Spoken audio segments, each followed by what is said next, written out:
Today, we are attempting to answer a question I am very curious about. We're seeing if we can get at least close to the answer of whether LeBron can continue playing at a high level for one more year, 2 more years, or very far in the future, or if he's probably reached all that he's going to produce. We're going to start answering this question by breaking it into 4 categories. We're going to talk about verticality on offense, verticality on defense. We're going to discuss how his style as play has changed, and then we're going to look at his passing ability as well. To make this simpler, we're going to use 3 years. We're going to use his rookie year. We're going to use what I think probably his peak year with Miami Heat, and then we're going to look at last year and see how these 4 categories have changed and what they mean for the future. Watch out for the red dot when you're popping and wanna set shots up a guy. Ready for anything, just to my balance and ready for anything. I'm selling everything and get it by any means. I'm not one to start. So the first area we're going to look at is offensive verticality. So these 2 areas are definitely going to be the ones that have dropped down the most, simply because you lose athletic ability. So in his rookie year, we can see him just leaping up to create offense for himself.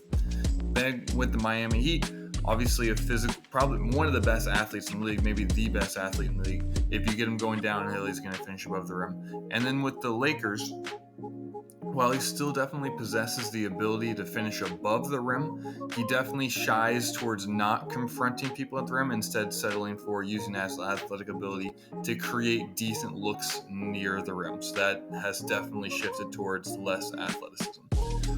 And then verticality on defense, we can see his rookie year, he's just flying through people, leave the ground, and he is meeting them well above the air. And then prime years, some of the best blocks obviously we've ever seen. We have the famous Cavs chase down block, but this is pure reaction as a big is going up and he's able to just meet him against momentum is unbelievable block. And then finally we move to the Lakers, and this I think is the biggest, I'll say the second biggest change we've seen. So first off, he gets beat off the dribble by a point guard, and a point guard that's not known for being super quick and Steph as well. And then it's a chase down block, so it looks great, but it still shows that his first step is definitely a little bit slower than it was back in the day.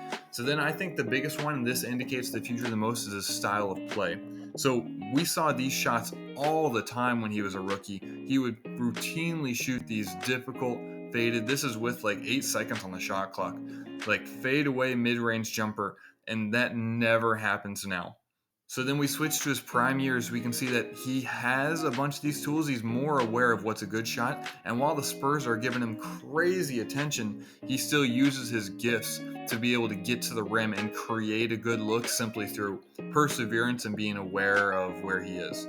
And then finally, one thing that he's really shifted in the recent years is using his body to create open looks instead of using his athletic ability. So not trying to spring above people, but using his body to throw defenders off balance and use that as a way of discarding the defender. Then I think that the biggest area we can see that he's grown and gotten better over the years is his ability to pass. Okay, so as a rookie, he's making these simple passes in transition. The majority of NBA players are able to make those passes.